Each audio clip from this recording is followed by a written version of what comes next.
खेल की मकबूलियत का अंदाजा लगाना हो तो हम फतूहात से लगाते हैं। हमारी क्रिकेट टीम तो कोई मैच नहीं जीत रही है, लेकिन जब हम पीएसएल की बात करती है तो हर टीम ही हमारी है, तो जो भी जीतता है वो उसकी फतह हमारी होती है और हम खुशी खुशी देखते हैं। इसीलिए हम सीजन 10 भी इंजॉय कर रहे हैं। शानदार मुकाबले इस वक्त जारी हैं। रावलपिंडी क्रिकेट स्टेडियम में खेले जाने वाले पीएसएल के 7वें मैच की बात करते हैं, जिसमें इस्लामाबाद यूनाइटेड ने पहले बैटिंग करते हुए मुकर्ररा 20 ओवर्स में 6 विकेटों के नुकसान पर 202 रन बनाए।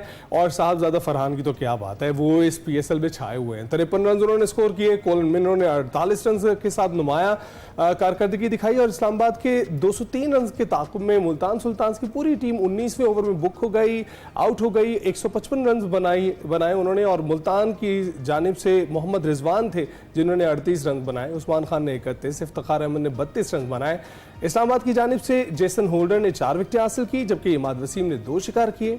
और इसके अलावा आपको ये भी बताते रहें कि कबल अजी बारिश के बायस रावलपिंडी क्रिकेट स्टेडियम की आउटफील्ड गीली होने के बायस टॉस ताखिर का शिकार हो गया था, ताहम ओवर्स में कोई कमी नहीं की गई थी, कोई कटौती नहीं की गई थी। जी हाँ, और आज जैसा कि आपको आगाज़ में बताया था, इवेंट में आराम का दिन है, आज कोई मैच नहीं होगा। इसी सारी सूरत हाल पर हमने करनी है जी बात। हमें स्टूडियोज में ज्वाइन कर चुके हैं मोहम्मद यूसुफ अंजुम साहब, उनसे बात करेंगे। अस्सलाम वालेकुम, कैसे हैं यूसुफ साहब? वालेकुम अस्सलाम जी, बिल्कुल अल्हम्दुलिल्लाह। यूसुफ साहब, जिस तरह से हमने जिक्र किया कि PSL 10 की जो फेस्टिविटीज़ है वो चल रही हैं और बड़ा इंजॉय कर रहे हैं, फिलहाल अगर पॉइंट्स टेबल पर नज़र डालें तो इस्लामाबाद यूनाइटेड शाही भी लग रही है। देखिए, बिल्कुल इस्लामाबाद यूनाइटेड दिफाई चैंपियन भी, और उसका जो कम्बिनेशन इस वक्त मेरे ख्याल सबसे ज़्यादा अच्छा दिखाई दे रहा है। और ख़ास तौर पर अगर साहबजादा फरहान की बात की जाए, उसके साथ जैसन होल्डर हैं, हैदर अली ने भी कल स्कोर किया, कोलन मर्रो के लिए बेहतरीन परफॉर्मेंस दे रहे हैं। तो कम्बिनेशन के लिहाज से इस वक्त जो आप कह सकते हैं सबसे अच्छी जो टीम है वो इस्लामाबाद यूनाइटेड की है।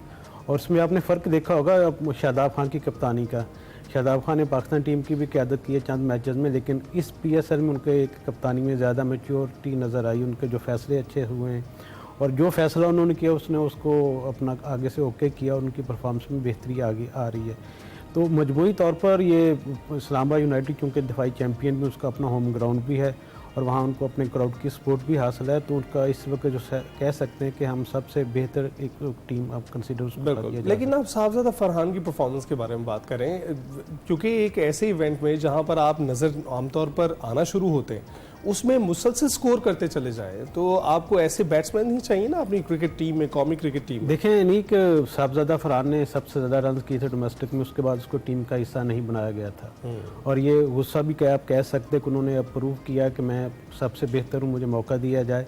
और 4 सेंचुरियाँ करना T20 में मैं करना बहुत बड़े प्लेयर होने की निशानी है। और जिस तरह उन्होंने अपनी गेम को चेंज किया, क्योंकि उनके पास अब मौका कोई और नहीं है कि वो किस तरह के रन, उनके पास यही है कि हर मैच में स्कोर करें और हर मैच में अच्छी बाउंड्रीज लगाएं। ख़ासतौर पर पावर प्ले में जिस तरह की वो बैटिंग कर रहे हैं, तो समझता हूँ कि इस वक्त अगर कोई कहा जाए कि बांग्लादेश के खिलाफ सीरीज, क्योंकि पाकिस्तान ने खेलनी है 5 T20 हैं और उसके बाद एशिया कप भी है T20 का, फिर वर्ल्ड कप भी है, तो मेरे ख्याल में अब उसको कंसिडर करना चाहिए। उनके साथ बहुत ज़्यादतियाँ की जाती रही हैं पाकिस्तान क्रिकेट बोर्ड की जानिब से, सेलेक्ट कमेटी की जानिब से। और चूँकि वो एक अच्छे ओपनर के तौर पर सामने आए हैं, PSL में उन्होंने परफॉर्म किया है, हर मैच में अच्छा रन कर रहे हैं, पहले से ज़्यादा स्ट्राइक रेट उनका अच्छा जा रहा है। तो मेरे ख्याल में अब सेलेक्टर को उनको कंसिडर ज़रूर करना चाहिए, क्योंकि पाकिस्तान को एक अच्छे ओपनर्स की ज़रूरत है। साइम अयूब हमारे पास हैं, उनके साथ साहबजादा फरहान को ओपन करवाने की ज़रूरत है। और साथ साथ जो हमारे पास फ़खर जमान है, अगर वो नंबर 1 डाउन पोजीशन पर आ जाए तो मेरे ख्याल में पाकिस्तान टीम का जो कम्बिनेशन है वो बेहतर हो सकता है। पाकिस्तान टीम को इस वक्त सबसे ज़्यादा ज़रूरत है मिडल ऑर्डर में, हमारे पास कोई ऐसा प्लेयर नहीं है जो जहाराना स्ट्रोक वहाँ पे खेल सके, और इसलिए हमने बहुत से आजमाए भी हैं, खुशदिल शाह को भी आजमाया, इफ्तिखार अहमद को भी आजमाया, और जो हैं उनको हम मिडिल ऑर्डर पे खिला ही नहीं रहे। बाबर आजम की अगर बात करें, वो ओपनिंग करके अपने आप को ज़ाया कर देते हैं। हाँ, वो अक्सर तो वो खेलते थे 1 डाउन 2 डाउन ही वो खेला करते थे।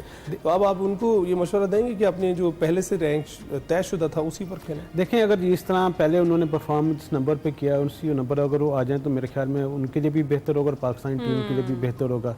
आजकल जिस किस्म की परफॉर्मेंस वो उनकी दे रही है तो वो तो बहुत मायूस कुन है। और ये पाकिस्तान के नो डाउट नंबर 1 बैटर है, लेकिन वो एक अंडर प्रेशर इस वक्त हैं। बैड पैच उनके पास चल रहा है, बैड पैच हर खिलाड़ी पर आता है, एक विराट कोहली पर भी आया, लेकिन वहाँ इतनी ज़्यादा तनकीद नहीं हुई। यहाँ पर बहुत ज़्यादा तनकीद का निशाना बनाया जा रहा है बाबर आजम को। बाबर आजम चूँकि इतने ज़्यादा पढ़े लिखे नहीं हैं, एक आम से घराने से उनका ताल्लुक है, फैमिली बैकग्राउंड इतना अच्छा नहीं है, तो इसकी निस्बत जो इंडिया में है वहाँ पर लोग ज़्यादा एजुकेटेड हैं, वहाँ पर पढ़े लिखे लोग आते हैं, उनका जो सोचने का अंदाज़ है वो ज़्यादा बेहतर होता है। और पाकिस्तान में चूंकि ऐसा सिस्टम नहीं, क्योंकि हमारे खिलाड़ी जितने भी है सारे इतने नहीं, ज़्यादा हम स्टार भी educated उतनी नहीं। जल्दी बनाते हैं और फिर हम नीचे भी उतनी जल्दी लेकर आ जाते हैं, ये तो मानना पड़ेगा आपको। अच्छा, हम अगर बात करें इस वक्त जो मुल्तान सुल्तान्स की सूरत हाल है, क्या हुआ, क्या आपको क्या लग रहा है? एक भी फतह नहीं समेट सकी, क्या सिचुएशन किस तरफ चलती जा रही है? क्या टीम स्ट्रांग नहीं है या कोई स्ट्रेटजी नहीं बन पा रही जो अभी तक परफॉर्म नहीं कर पा रहे? देखिए हिना, मुझे लगता है कि मोहम्मद रिजवान और जो टीम इंतज़ामिया है उनके दरमियान भी कोई अच्छी अंडरस्टैंडिंग नहीं है। मोहम्मद रिजवान के आप रवैये से भी देख सकते हैं जिस तरह की टीम कम्बिनेशन तैयार किया गया है, क्योंकि मोहम्मद रिजवान उस वक्त टीम के साथ नहीं थे जब से सिलेक्शन हुई थी, वो बाहर थे पाकिस्तानी टीम के साथ। जो कम्बिनेशन था इस वक्त सबसे वीक कम्बिनेशन अब मुल्तान सुल्तान का दिखाई दे रहा है। उन्होंने जो गैर मुल्की खिलाड़ी लिए वो भी परफॉर्म नहीं करे, जिससे प्रेशर ज़्यादा मुल्तान सुल्तान के खिलाड़ियों पर आ गया है। मोहम्मद रिजवान ने एक मैच में परफॉर्म किया जिससे थोड़ा सा बेहतर उनकी परफॉर्मेंस दिखाई थी, लेकिन बॉलिंग उनकी खासी वीक है। बॉलिंग में कोई इतना बड़ा नाम नहीं है जो मुल्तान सुल्तान को जिस तरह पहले 4 फाइनल्स खेले उसने उस टेम्पो को बरकरार रखा जाता।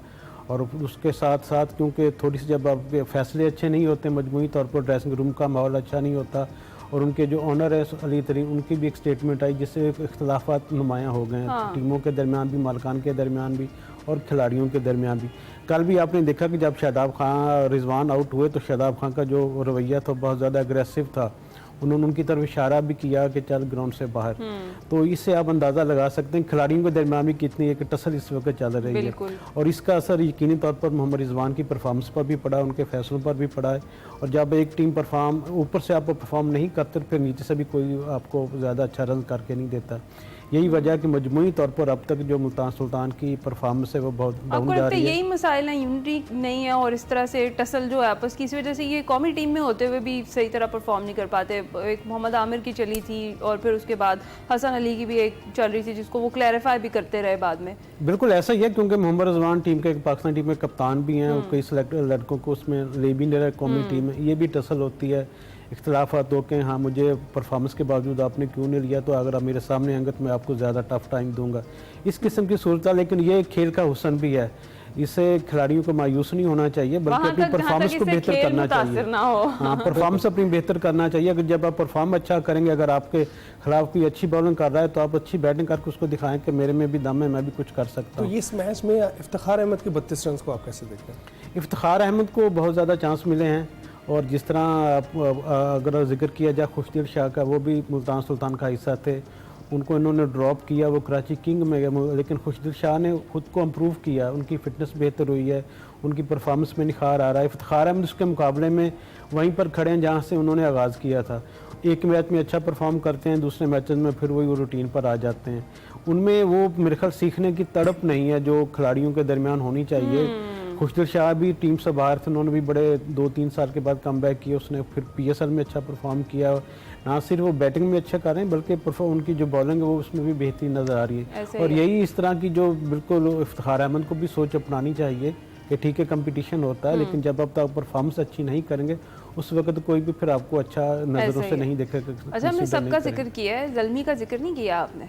छठी और आखिरी पोजीशन, वो हाल लग रहा है जो लाहौर और कराची का हुआ करता था। देखिए ज़ल्मी में 2 ही बड़े नाम है, एक साइम अयूब है और एक बाबर आजम है। बाबर आजम अगर परफॉर्म नहीं करेंगे तो फिर ज़ल्मी का यही हाल होगा, क्योंकि पूरी टीम उन पर रिलाई करती है। साइम अयूब ने कुछ परफॉर्मेंस अच्छी देने की कोशिश की है, उनको भी अपनी परफॉर्मेंस में तसलसल दिखाने की ज़रूरत है। वो इंजरी के बाद लौटे हैं। और जिस तरह आपने देखा कि फ़खर जमान भी इंजर्ड हुए थे, उन्होंने भी कम बैक किया, लेकिन वो हर मैच में ज़्यादा से ज़्यादा अच्छी परफॉर्मेंस दिखाने की कोशिश कर रहे हैं। यही साइम अयूब को भी करना चाहिए। और बाबर आजम को भी मेरे ख्याल में अब बहुत ज़्यादा उनके पास बैट पैच आ गया, अब उनको अच्छी नींद खेलने की ज़रूरत है, क्योंकि जब तक वो बाबर आजम परफॉर्म नहीं करेंगे, विकेट पर नहीं रुकेंगे, उस वक्त तक ज़ल्मी के जीतने के इम्कान ज़्यादा बेहतर नहीं होंगे। तो अगले मुकाबले की थोड़ी सी अगर बात कर लें तो Karachi Kings versus Quetta Gladiators, और तीसरे और चौथे नंबर की इस टाइम पॉइंट्स टेबल पर इनकी जो पोजीशन है, ये दोनों टीमें हैं, कैसे देखते हैं? देखिए दोनों टीमों में इनके कराची से ताल्लुक रखने वाले ज़्यादा खिलाड़ी हैं। कराची की टीम को अभी हार का सदमा बर्दाश्त करना पड़ा है लाहौर कलंदर के, और लाहौर कलंदर और कराची के दरमियान जो मैच हुआ था, हम समझ रहे शायद फाइनल से पहले फाइनल होगा, एक बहुत बड़ा मुकाबला होगा, बिल्कुल ऐसा नहीं हुआ, बहुत मायूसी हुई। कराची की गेम जिस तरह ढेर हुई लाहौर कलंदर के सामने, तो इस तरह की जो परफॉर्मेंस है उससे इनकी जो इतनी तौर पर जो मोराल है उनका वो डाउन हुआ होगा। इस वक्त अगर बैटिंग के लिहाज से गैर मुल्कियों की देखा जाए तो उसमें कराची किंग के सबसे पास ज़्यादा अच्छे डेविड वार्नर है, टीम साइफर्ट है, जेम्स वेनस है, उन्होंने एक मैच भी जिताया था कराची को। लेकिन अब चूंकि मुल्तान उनका मुकाबला कोयटा के साथ है, तो कोयटा की टीम इस वक्त खासी गेयर अप हो चुकी है। वो कि एक मैच उनको नाकामी का सामना भी करना पड़ा, लेकिन एक अच्छा मैच देखने की तवक्को है और ख़ास तौर पर उम्मीद की जा सकती है कि शायकीन भी ये मैच देखने आएंगे, क्योंकि जब तक प्लेयर शायकीन को वहाँ पर मौजूद नहीं होंगे, खिलाड़ियों का जो दाद देने वाला जब तक नहीं होगा, तो वो परफॉर्मेंस में कैसे उनकी बेहतरी आएगी। बहुत शुक्रिया यूसुफ भाई हमसे डिस्कस करने के लिए। सारी सूरत हाल पीएसएल की इस वक्त जो है, कराची और कोयटा टकराने वाले हैं। कोयटा इस वक्त तीसरे दर्जे पर है और कराची चौथे दर्जे पर है जो पॉइंट्स टेबल है। तो जो जब ये तीसरा मुकाबला होगा तो ये तय कर देगा कि कौन मुस्तकिल तौर पर तीसरे और चौथे दर्जे पर रहेगा और उससे ये तय हो जाएगा। इस वक्त सबसे पहले इस्लामाबाद, दूसरे नंबर पर लाहौर कलंदर्स हैं। तो अब मैचेस बहुत दिलचस्प होने वाले हैं।